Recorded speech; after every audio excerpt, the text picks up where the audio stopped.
Nós leremos e meditaremos do verso 1 ao verso 8.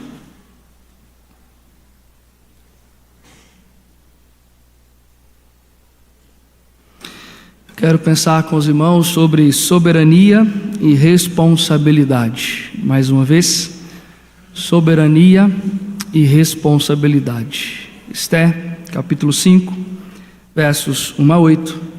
A palavra do Senhor, o nosso Deus, nos diz assim: Ao terceiro dia, Esther se aprontou com seus trajes reais e se pôs no pátio interior da casa do rei, defronte da residência do rei. O rei estava assentado no seu trono real, fronteiro à porta da residência. Quando o rei viu a rainha Esther parada no pátio, alcançou ela favor perante ele. Estendeu o rei para Esther o cetro de ouro que tinha na mão. Esther se chegou e tocou na ponta do cetro. Então lhe disse o rei: Que é o que tens, rainha Esther? Ou qual é a tua petição? Até metade do reino se te dará. Respondeu Esther: Se bem te parecer, venha o rei e Amã hoje ao banquete que eu preparei ao rei. Então disse o rei: Fazei apressar a Amã, para que atendamos ao que Esther deseja. Vindo, pois, o rei e Amã ao banquete que Esther havia preparado, disse o rei a Esther no banquete do vinho: Qual é a tua petição? E se te dará. Que desejas? Cumprir-se-á, ainda que seja a metade do reino. Então respondeu Esther e disse: Minha petição e desejo são o seguinte: Se achei favor perante o rei, e se bem parecer ao rei conceder-me a petição e cumprir o meu desejo, venha o rei com Amã ao banquete que lhes hei de preparar amanhã, e então farei segundo o rei me concede. Vamos orar ao Senhor mais uma vez? Senhor, nós estamos no momento mais importante do nosso culto. Momento, Senhor Deus, onde nós lemos a Tua palavra e nela meditamos, buscando, Senhor Deus, edificação para a nossa vida, buscando compreender aquilo que o Senhor deseja de nós, a forma correta na qual nós devemos nos portar aqui neste mundo. Humildemente, Senhor Deus, assim como temos feito todos os domingos, nós rogamos, pelo nome de Cristo Jesus, que o Teu Santo Espírito ilumine a nós as Tuas instruções. Que como cantamos, Senhor Deus, no começo do nosso culto, todos nós sejamos hoje doutrinados pelo Senhor, sejamos ensinados pelo Senhor, que venhamos a crescer em graça diante do Senhor e em conhecimento. Nós estamos diante de um texto tão importante, Senhor Deus, com lições tão importantes também ao nosso coração e à nossa vida, por isso nós suplicamos graça, sabedoria, entendimento que venha do Senhor para compreendermos a Tua palavra. Fale conosco, é a oração que fazemos, em nome de Jesus. Amém e amém.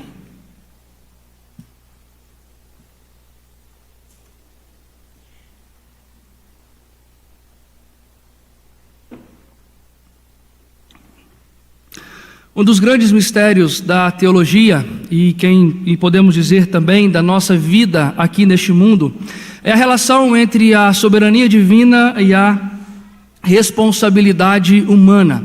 Estas duas verdades bíblicas são como um trilho no qual a nossa vida se desenvolve aqui neste mundo. Essas duas verdades servem de base, de fundamento para tudo aquilo que envolve a nossa vida neste mundo quebrado pelo pecado. Por um lado, nós somos então desafiados com a verdade bíblica de que o Senhor Deus é soberano sobre tudo e sobre todos, ou seja, tudo aquilo que acontece no universo que foi criado por Deus, tudo aquilo que acontece no mundo por Ele criado, tudo aquilo que acontece na minha, na sua vida e em todo o cosmo, nada foge ao seu governo soberano. Absolutamente nada foge do seu governo soberano. Por outro lado, nós somos também confrontados com a verdade bíblica de que nós temos responsabilidade sobre as nossas ações. Nós temos responsabilidade naquilo que nós falamos, aquilo que nós pensamos, na forma como nós vivemos. Em outras palavras, diante deste Deus soberano, eu e você somos responsáveis sim por aquilo que decidimos fazer ou não fazer, pelo caminho que escolhemos trilhar e coisas ademais neste sentido. De forma que as Escrituras nos ensinam que este Deus soberano vai pedir contas de nós daquilo que aqui nós fazemos. O problema, queridos irmãos, é que essas duas verdades que não se contradizem, mas que se completam e coexistem simultaneamente, elas não podem ser perfeitamente compreendidas por nós. Nós não podemos encontrar o elo perfeito entre essas duas verdades, de forma que então, de vez ou outra, por causa da nossa finitude, nós nos encontramos em dilemas por causa destas duas verdades. Então veja, nós não podemos negá-las, mas nós também não podemos compreendê-las completamente. Porém, elas existem, elas estão aqui, e nós vivemos e desenvolvemos a nossa vida sobre essas duas verdades. O fato de Deus ser soberano e o fato também de eu e você sermos responsáveis diante deste Deus. Então, de vez em quando surgem alguns dilemas e alguns problemas ou algumas falas um pouco complicadas. Por exemplo, alguns usam a soberania divina como um escudo para sua falta de discernimento, para sua falta de prudência, para sua falta de responsabilidade ao viver aqui neste mundo na sua vida diária. Muitos olham para a soberania divina e tomam isso como um escudo para defender dos seus próprios erros, das suas próprias escolhas erradas. Outros se valem da responsabilidade humana para anular a vontade soberana de Deus, como se o nosso Deus não tivesse domínio sobre tudo o que acontece, como se o homem por algum instante fosse soberano sobre aquilo que está acontecendo e Deus estivesse longe e afastado e o seu poder não pudesse mais ser visto no mundo que por ele fora criado. Hoje, irmãos, através da história de Esther, nós vamos vislumbrar um pouquinho, nós vamos vislumbrar uma fresta dessa soberania divina que não anula nossa responsabilidade de agir prudentemente, e o nosso agir prudente que também não exclui a soberania divina sobre a nossa vida. Semana passada vimos que Esther decidiu identificar-se com os judeus. Ela decidiu agora agir em favor dos seus compatriotas. Ela decide ir até o rei Assuero e pedir livramento para o seu povo do aniquilamento dos judeus, que fora sancionado por Assuero a pedido de Amã. E as suas palavras foram muito marcantes para nós, que está no verso 16 do capítulo 4, lá no finalzinho. Esther diz assim a nós: se perecer, pereci. Esther já não se importa mais com a sua vida em primeiro lugar. Esther já não quer mais esconder a sua identidade como povo do Senhor. Ela decide ir até Assuero e rogar pelo seu povo, interceder por aqueles que fazem parte da sua raça. Neste intuito, Esther, Mordecai e todos os judeus, conforme o verso 16 e 17 do capítulo 4, decidiram tirar 3 dias de jejum. Todos eles estavam jejuando, buscando a presença do Senhor, embora o Senhor Deus não seja citado aqui, como uma forma de preparação para que Esther adentre a presença do rei Assuero. Agora nós chegamos ao capítulo 5, que nós acabamos de ler. Dos versos 1 a 8, eles vão nos narrar os acontecimentos de quando Esther foi ter com o rei Assuero. Vai nos mostrar o que é que ele disse, como foi que Esther se portou, como que o Deus soberano, mesmo de forma invisível, trabalha nesta história como um todo para prover livramento ao seu povo. Aqui, neste ponto da história da rainha Esther, nas terras da Média e da Pérsia, nós nos deparamos justamente com aquelas duas verdades que disse lá no começo: a soberania divina e a responsabilidade humana. Deparamos-nos com o Senhor Deus Todo-Poderoso governando o coração de um rei tirano e cruel como Assuero.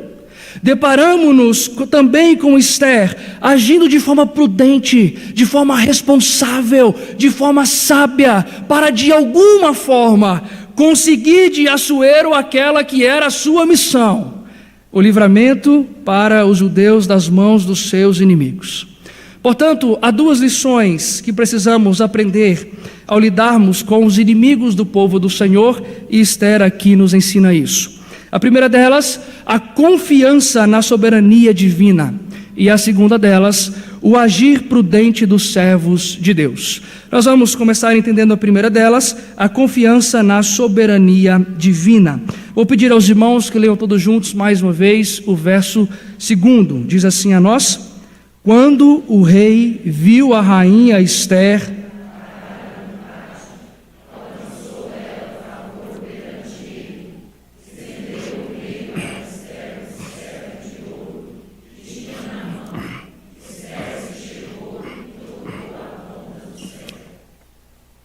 se você olhar o verso de número 1, o capítulo 5 começa com a cena de Esther se preparando para ir ter com o rei Assuero. O verso 1 nos diz que ela, depois dos 3 dias de jejum, ela se apronta com seus trajes reais e então caminha em direção ao pátio interior do palácio real. Irmãos, provavelmente aqui Esther neste momento estivesse com seu coração acelerado. Talvez o seu estômago estivesse borbulhando, provavelmente as suas mãos estavam geladas, talvez ela estava suando frio. Pois se você se lembra, quando nós vamos ao verso de número 10, 11 e 12 do capítulo 4, ela nos disse e nos mostrou que qualquer pessoa que adentrasse a presença do rei Assuero, sem por ele ser convocado, era imediatamente morto. Esther está caminhando para a morte. Esther está caminhando para um desfecho que ela não sabe o que pode ser, mas que provavelmente seria o seu fim. Ela está indo à presença do rei sem ser chamada por ele, e o preço a ser pago, se Assuero estiver num dia mau, um dia nervoso como ele estava no capítulo 1, é a sua própria vida. Talvez os pensamentos de Esther fossem parecidos com este: será que o rei irá me aceitar em sua presença? Será que Assuero irá usar de misericórdia comigo? Será que ele irá me tratar como tratou Vasti, com truculência, com crueldade lá no capítulo 1? Ou será que ele vai me tratar de uma forma diferente, misericordiosa? E veja, para piorar ainda mais a situação, quando nós estudamos como as coisas aconteciam na Média e na Pérsia nesses dias, os historiadores nos dizem que o costume era que um soldado ficasse atrás do trono real com um grande machado, pronto para matar aquele que se adentrasse à presença do rei sem por ele ser convocado. Agora imagine você, Esther parada na porta do rei, ele assentado no seu trono, atrás dele um soldado com o seu machado pronto para partir Esther ao meio, porque ela simplesmente estava ali sem ser convidada. Mas quando nós chegamos ao verso de número 2, o que acontece é surpreendente. O texto nos diz, como os irmãos leram, que Esther chega até ao palácio real, ela para a entrada do pátio e ela então fica ali olhando para Assuero. Assuero a vê, e o texto nos diz que Assuero, contrariando tudo aquilo que era o habitual de acontecer, estende para ela o cetro de ouro. Esta era a única forma de Esther permanecer viva. Se Assuero, movido por algum sentimento, estendesse a ela aquele cetro de ouro, e é isso que acontece.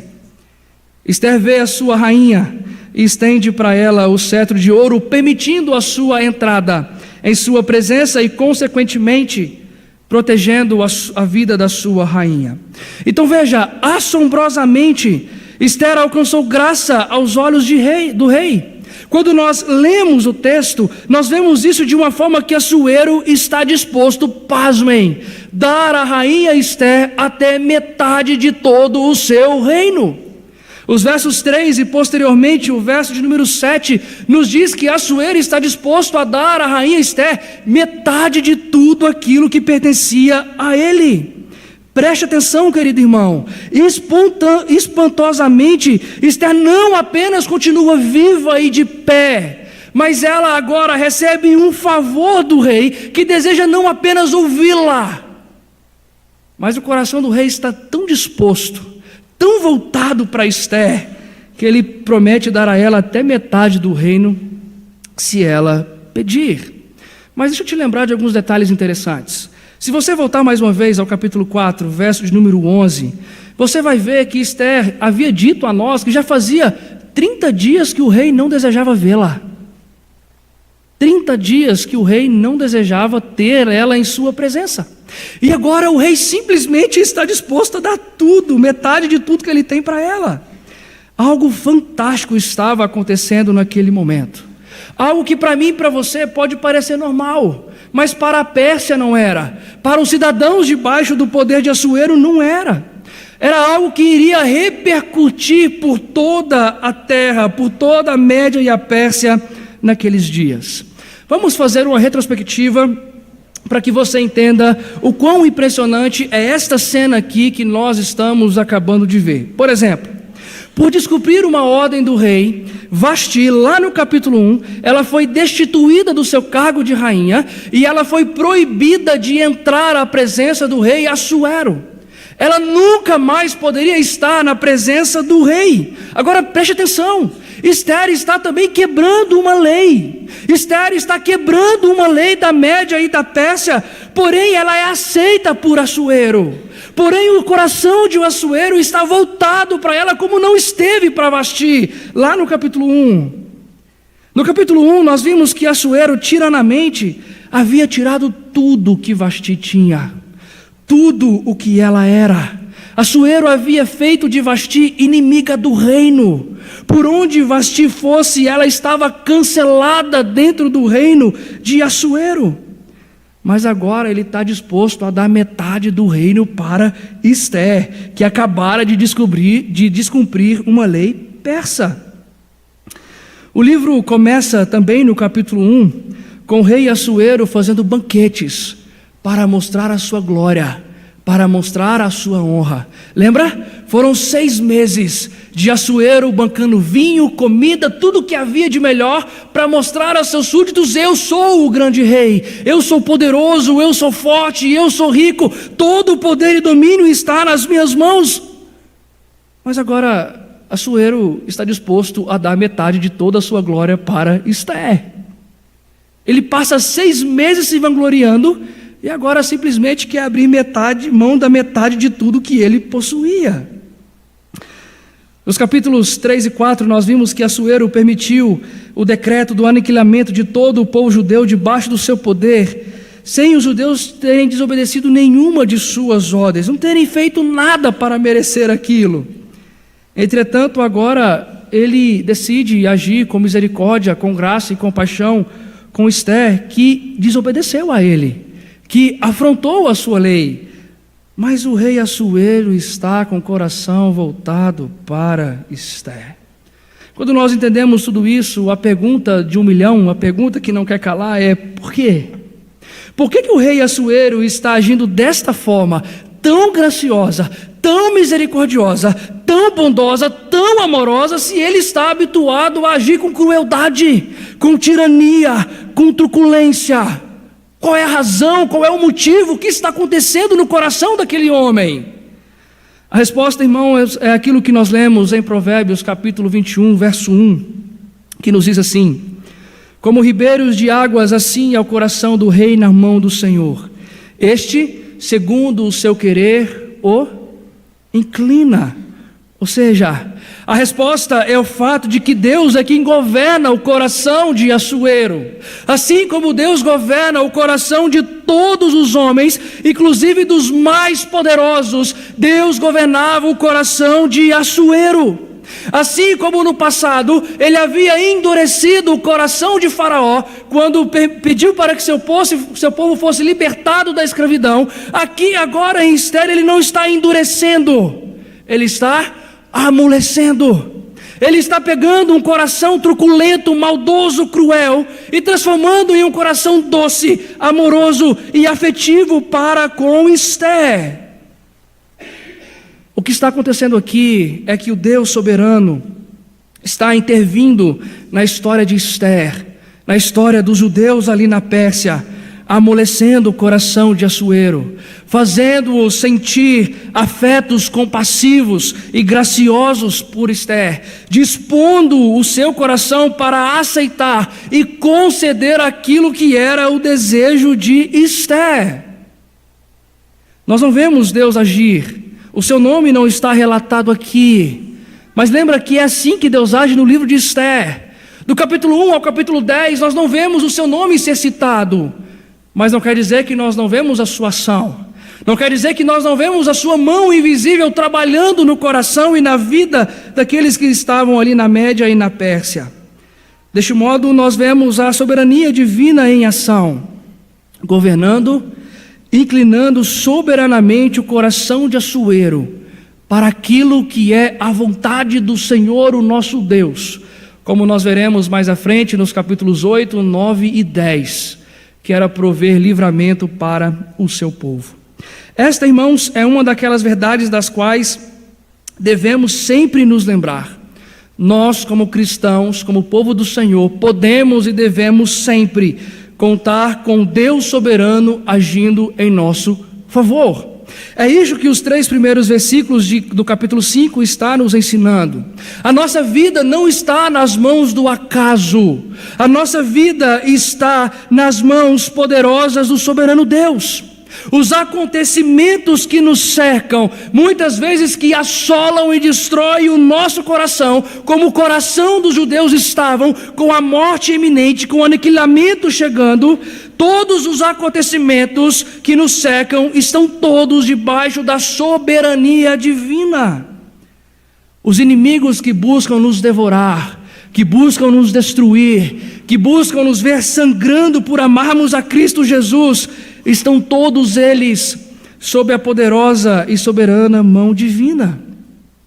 Os nossos momentos difíceis são governados pelo Deus soberano. O coração de Faraó estava sob o domínio do Senhor. O coração de Assuero era governado por Deus. O coração de Hitler era dominado também pelo Deus poderoso. O coração daqueles que te odeiam, querido irmão, o coração daqueles que te perseguem, daqueles que te oprimem na família, na escola, na sociedade, no trabalho, por você amar a Jesus, cumprir os seus mandamentos, pregar a sua palavra, também está debaixo da soberania divina. Portanto, o nosso dever aqui é o de confiar nesta soberania, é o de colocar e depositar a nossa fé nessa soberania divina que dirige a nossa vida. Devemos confiar no Deus soberano, devemos sim confiar nele e não temer os nossos inimigos.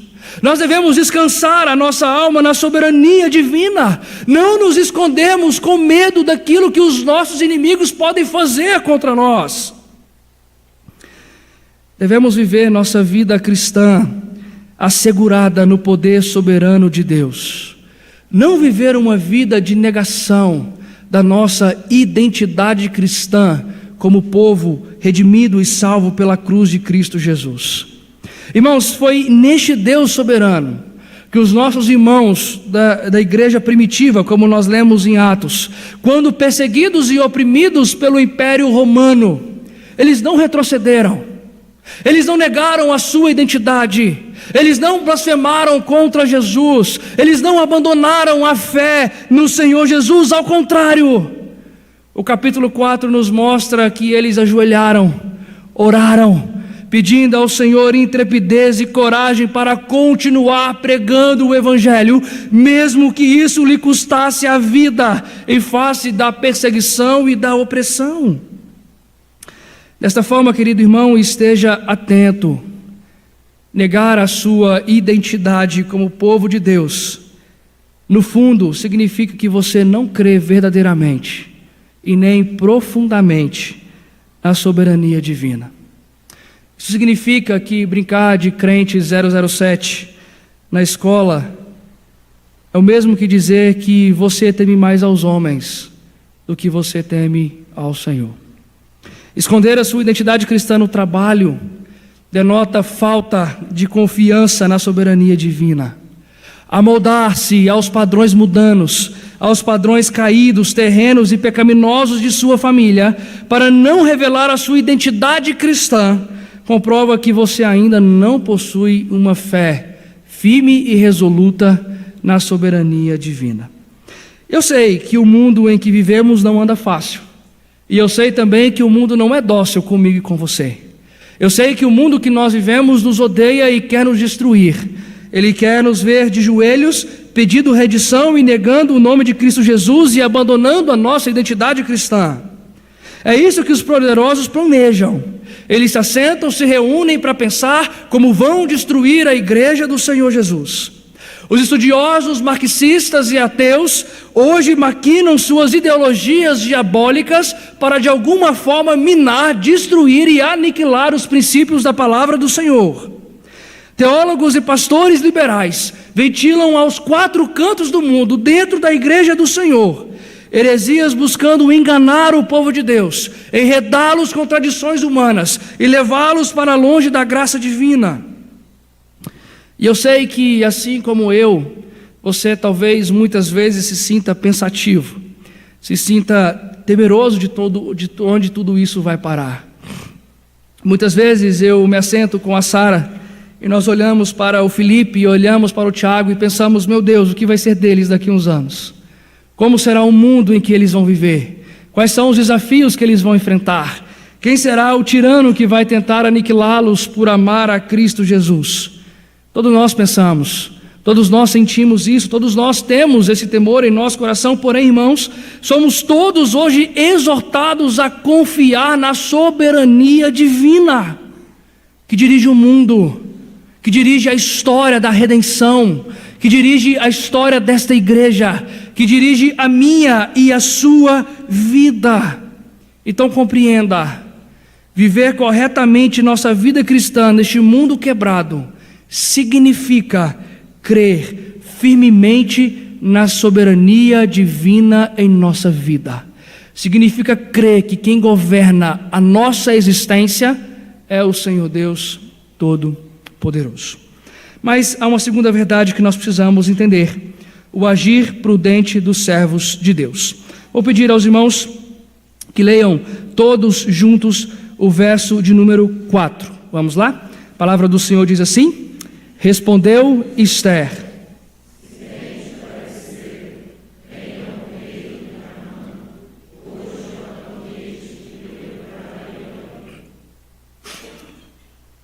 ali está Esther, na presença do grande rei Assuero. Ela foi aceita. Assuero quer ouvir o que ela tem a dizer. Ele usa de misericórdia e graça para com a nossa irmã. Esther tem uma missão a cumprir. Conseguido o rei Assuero o livramento para o povo judeu do aniquilamento, livrar o povo judeu das mãos do seu arqui-inimigo Amã. Porém, irmãos, esta não é uma missão fácil de se cumprir. Na verdade, a sua missão era praticamente impossível. Se você se recordar que nós já vimos que as leis medos e persas não podiam ser revogadas. Ou seja, o que Esther está pedindo e irá pedir ao rei, como nós veremos mais adiante, é algo impossível para ele. Nem mesmo se ele quisesse, ele poderia revogar o decreto que ele já havia feito. Então, como que você cumpriria essa missão se você estivesse no lugar de Esther? Qual método você escolheria para convencer o coração do rei a fazer algo que era impossível? O que você falaria que seria capaz de alterar uma tradição persa de tantos e tantos anos que todos olhavam com bons olhos e que era praticamente imutável? Eu não sei o que você faria. Eu nem sei nem mesmo o que eu faria nessa situação. Mas nós sabemos o que Esther fez. E o que ela fez revela uma prudência gigantesca. Ela sabia que não adiantava simplesmente pedir socorro ao rei. A lei não poderia ser alterada nem por causa dela, a rainha da Pérsia. Ela conhecia também o coração tirano e sanguinário de Assuero. Ela sabia com quem ela estava lidando. Pedir socorro para Assuero muito provavelmente seria visto como um sinal de fraqueza, como um sinal de vergonha, e o atiçaria ainda mais para eliminar aquele povo vergonhoso que vivia ali na Pérsia. Sendo assim, Esther se lembra de com quem ela está lidando, como nós vimos aí no verso 4. Ela faz um convite ao rei: olha, rei, venha o Senhor e venha Amã para o banquete que eu preparei justamente para vocês. Esther se lembra de como a história começou. Assuero é alguém que gosta de banquetes, é alguém que gosta de festas, é alguém que gosta de glamour. Amã, o arqui-inimigo dos judeus, é exatamente assim. Ele gosta de prestígio, ele gosta de honra. E que honra maior ser convidado somente ele, juntamente com o rei, para entrar e ceiar com a rainha Esther. Então ela convida o rei para o banquete e juntamente com o rei, o arqui-inimigo dos judeus, Amã. O texto nos diz que Amã, que o rei no verso 5, manda apressar Amã e ambos vão ao banquete que fora preparado por Esther. Quando nós olhamos dos versos 5, 6, 7 e 8, entre uma garfada e outra, entre um gole de vinho e outro, Assuero novamente questiona Esther sobre qual era o seu desejo. Minha rainha, diga o que é que você quer. Qual é a tua petição? Até a metade do reino vai ser lhe dado. Talvez aqui eu e você já abriríamos logo o jogo. Talvez já tomando alguns goles de vinho, já comendo com a barriga cheia, nós já falaríamos logo o que é aquilo que nós desejávamos. Porém, Esther nos surpreende mais uma vez. Esther pacientemente os convida para um novo banquete, no dia seguinte, no qual ela revelaria o desejo do seu coração. Veja, talvez em uma leitura superficial, pareça apenas um diálogo qualquer. Talvez nos pareça um texto fora de sentido. Talvez nos pareça que Esther está enrolando o rei, quem sabe por estar com medo de morrer ao revelar a sua identidade como uma mulher judia. Porém, eu quero chamar a atenção dos irmãos para a prudência desta mulher. Veja o que ela está fazendo. O rei havia decretado o aniquilamento dos judeus, mas ele não sabe que ela era judia. Assuero não sabia ainda que a sua rainha deveria ser morta junto com todos os judeus. Revelar isso ao rei de uma forma abrupta, muito provavelmente o pegaria de surpresa. Sem abrir mão de seus princípios, então Esther está cativando devagarzinho o coração do rei. Ela está lidando com alguém cruel, com alguém tirano, com alguém sanguinário. Antes do pedido, esse alguém precisa ser domado. Esse alguém precisa ser acalmado. Seu coração precisa ser totalmente conquistado. Porque naturalmente o desejo do coração de Assuero vai ser acabar com Esther e ficar do lado de Amã. Muito provavelmente, em um rompante, Assuero penderia para o lado do seu oficial, não para o lado da sua rainha. Esther também sabia do desejo de Amã, por ser grande e famoso no reino de Assuero. Esses banquetes que ela está servindo, como nós veremos mais propriamente dito na semana que vem, serviriam como uma anestesia para o coração mau de Amã, para que o mal pudesse ser arrancado pela raiz, pudesse ser desfeito, sem que Amã, contente, feliz, enfeitiçado pelas glórias da Pérsia, nem sequer visse chegar o fim da sua vida e do seu plano cruel. Aqui ainda vemos a prudência de Esther em saber até onde o coração do rei estava disposto para com ela. Esta é a razão do segundo pedido para um segundo banquete. Ela já havia conseguido o favor de permanecer em sua presença. Ela já havia conseguido o favor de falar com o rei, de jantar com ele. Mas Esther precisava saber se o coração do rei de fato estava rendido aos seus pés. Esther não podia ver aquilo que Deus estava fazendo de forma invisível. Por isso ela convida o rei para mais um convite, para que ela tenha certeza que alcançaria aquilo que desejava. Além de tudo isso, com toda a certeza, o coração do rei já estava inquieto para descobrir o que era tudo aquilo. Por que tanto segredo? Por que tanta demora? Por que não fala logo o que você quer, Esther? É basicamente quando o pastor diz assim: olha, eu preciso conversar com você durante a semana. Tem alguns que arrancam o cabelo da cabeça até descobrir o que é que o pastor quer falar com você durante a semana. Nós fazemos isso com os jovens e de propósito nós deixamos ele aí uma semana sem saber o que é, só para o coração deles serem testados aí um pouquinho de vez em quando. O que era tão importante assim para Esther, de forma que 2 jantares seriam necessários. Portanto, perceba que Esther havia jejuado por 3 dias. Ela tem uma missão a cumprir, mas ela sabe que não deve cumpri-la de qualquer forma. Não é de qualquer maneira, não é por qualquer método, pois a sua vida e a vida dos judeus estavam em jogo. Esther não tem todas as informações, ela não sabe tudo o que está acontecendo nos bastidores. Por isso ela faz todas as coisas minimamente pensadas, com calma, arquitetada, com sabedoria e com prudência. Ela está agindo aqui de forma responsável, apesar da soberania que já havia dominado, a soberania divina que havia dominado o coração de Assuero. Iria sim demorar 2 dias, mas ela sabia que esperar muitas vezes, biblicamente dizendo, é caminhar. Temos que tirar o chapéu para Esther, irmãos. Ela se tornou uma rainha muito sábia e muito prudente. Na verdade, Esther aqui é um bom exemplo daquilo que Jesus nos ensinou nos evangelhos, quando ele disse o seguinte: eis que vos envio como ovelhas para o meio de lobos, sede portanto prudentes como as serpentes e simples como as pombas. O reverendo Emílio Garofalo Neto abre os nossos olhos para esta verdade quando nos diz assim: a gente está tão acostumado a pensar na serpente negativamente que esquece que aqui ela é usada como um bom exemplo por Cristo.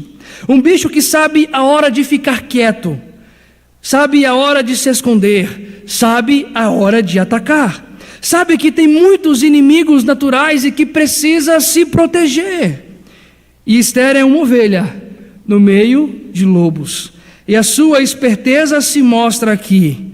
Esther aqui mostra uma prudência humilde, confiada na graça do Deus que age. É isso que nós estamos vendo aqui, e particularmente, irmãos, eu estou convicto de que a prudência no agir, no falar, no pensar, no andar, é uma das características que faltam aos crentes da nossa geração, que faltam aos crentes do nosso tempo. Eu estou convicto de que a prudência é uma daquelas coisas que nos faltam para colocarmos o mundo de ponta cabeça, como os nossos irmãos fizeram nos dias da igreja primitiva, deixaram todo o Império Romano transtornados, e nós não mais conseguimos fazer isso. E uma das questões, provavelmente, e eu creio que com certeza, é a questão da prudência. Crentes prudentes hoje é uma espécie rara, é uma espécie em extinção. Nós vivemos em dias que os crentes estão se tornando cada vez mais imprudentes, ainda mais nesses dias de vida virtual. Crentes imprudentes dizem o que querem nas suas redes sociais, sem se preocuparem com os seus efeitos, sem se preocuparem se é verdade, se é mentira, sem se preocuparem se aquilo agradaria ao Senhor, o nosso Deus. Muitos crentes imprudentemente, por se acharem superiores, por se acharem donos da razão, entram em debates teológicos sem fim nas redes sociais, chegando ao ponto de ridicularizar, chegando ao ponto de humilhar o irmão na fé, por pensar diferente em certo ponto doutrinário e assim por diante. Na verdade, a falta de prudência cristã é encontrada em todas as áreas da vida dos crentes nos nossos dias. Quantas brigas dentro das igrejas nascem por falarmos algo que jamais deveríamos falar? Quantos problemas são agravados por não sabermos agir na hora certa e da forma adequada? Quantas dificuldades poderiam ser evitadas se parássemos para realmente ouvirmos os conselhos da Sagrada Escritura para nós? Quantos casamentos ainda estariam firmes se houvesse prudência cristã entre os cônjuges? quantos lares ainda viveriam harmonicamente uma alegria cristã entre pais e filhos, se a prudência fosse uma característica do nosso tempo? Porém, em nome do que muita gente diz, Deus me fez assim, pronto e acabou. A imprudência é praticada no falar, no pensar e no viver. Muita gente pega essa frase e diz assim: isto é a forma que eu fui criado, esta é minha personalidade, é assim que Deus me fez, e então usa isso como um escudo para viver de forma imprudente. Pastores fazem isso, presbíteros fazem isso, irmãos da igreja fazem isso muitas e muitas vezes. O problema, irmãos, é que eu e você temos a responsabilidade diante do Senhor de agirmos de forma prudente, independentemente da personalidade que você tem. Portanto, queridos irmãos, está na hora de aprendermos com Esther sobre a prudência cristã. A prudência do domínio próprio ao controlar a nossa língua. A prudência da bondade ao estendermos as mãos aos necessitados que nos cercam. A prudência de nos amar ao ponto de perdoar as ofensas que são cometidas entre nós. A prudência de uma vida santa, reta, pura, que glorifica o nome do nosso Senhor. A razão para tudo isso é o fato de que o triunfo sobre os nossos inimigos, como Esther está nos mostrando, o triunfo sobre a morte, sobre Satanás, sobre os demônios aqui neste mundo, sejam inimigos terrenos ou espirituais, é também forjado na prudência cristã. A prudência cristã nos ajuda, por exemplo, a evitar as ciladas de Satanás que geram escândalos à cruz de Cristo Jesus. A prudência cristã nos ensina a lidar com os governantes que querem destruir a igreja e a Sagrada Escritura. A prudência cristã nos mostra o caminho que conduz à glorificação de Deus neste mundo quebrado em qual nós vivemos. O mundo é sim um lugar hostil. Os inimigos estão entre nós. Nós somos as ovelhas de Deus que vivem entre os lobos. Nós somos o povo do Senhor que vive entre os inimigos. E prudência é o que nos fará agir de forma responsável no território inimigo. Prudência é a forma que nos fará pregar o evangelho com eficácia no terreno inimigo. Prudência é aquilo que nos fará nos portarmos como igreja de forma aceitável enquanto vivemos entre aqueles que ainda estão mortos em seus delitos e pecados. E veja, é desta forma que Jesus agiu enquanto esteve aqui entre nós. Os evangelhos nos mostram que ele sabia quando fazer algo ou quando não fazer. Ele sabia quando falar alguma coisa ou quando o silêncio era o melhor. Quando, por exemplo, ele estava diante de Pôncio Pilatos. Ele sabia discernir quando suas palavras precisavam ser mais doces para acalentar, consolar e fortalecer o coração de alguém. Mas ele sabia também quando palavras duras precisavam ser ditas para confrontar o coração, por exemplo, dos fariseus. Desta forma, confiando na soberania divina e agindo de forma prudente, seremos capazes de não apenas enfrentar, mas também triunfar sobre os inimigos da nossa fé. A prudência é uma das virtudes mais importantes do cristianismo, infelizmente também muito esquecida por nós, povo do Senhor. Assim como na Pérsia, nossa vida então se desenrola sobre este grande mistério chamado soberania divina e responsabilidade humana.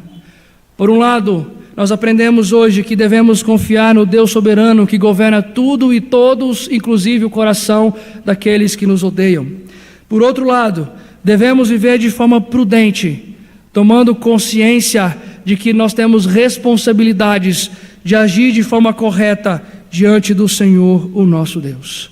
Desta maneira, mesmo em um mundo quebrado, viveremos de forma que o nome de Deus seja glorificado, o seu evangelho seja pregado e os nossos inimigos pela fé sejam derrotados pelo sangue de Cristo Jesus. Vamos ficar de pé? Vamos orar ao Senhor?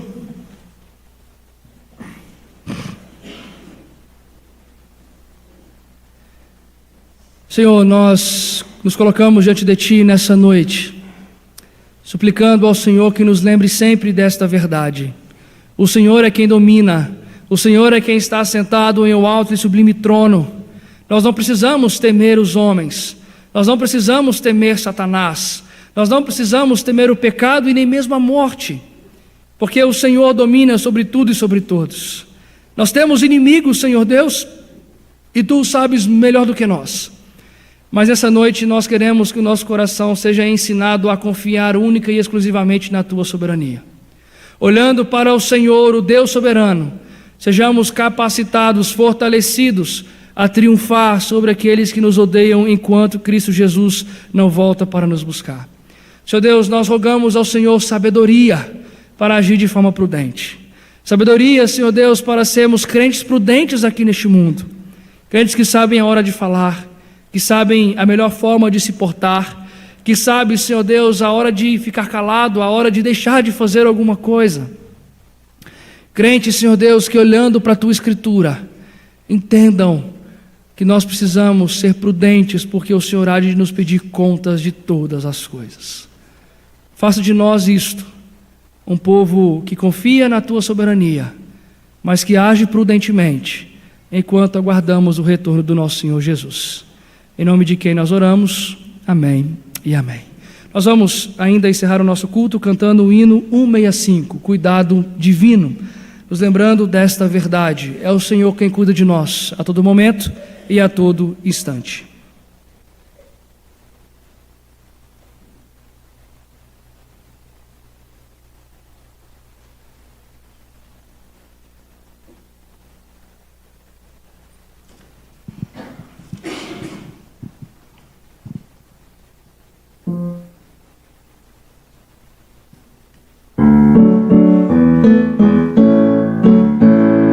Não desanimes, Deus proverá, Deus velará por ti, com suas asas te cobrirá, Deus velará por ti, Deus cuidará de ti, na tua dor, com todo amor, jamais te deixará, Deus cuidará de ti. Se no teu peito vibrar a dor, Deus velará por ti. Tu já provaste seu grande amor, Deus velará por ti. Deus cuidará de ti, na tua dor, com todo amor, jamais te deixará, Deus cuidará de ti. Nos desalentos, nas provações, Deus velará por ti, nas desventuras, nas tentações.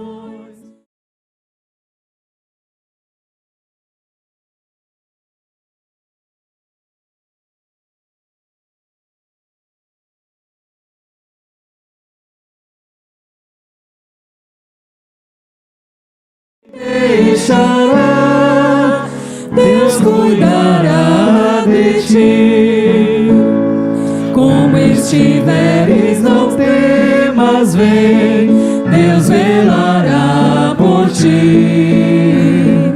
Teu Pai bondoso te espera além, Deus velará por ti.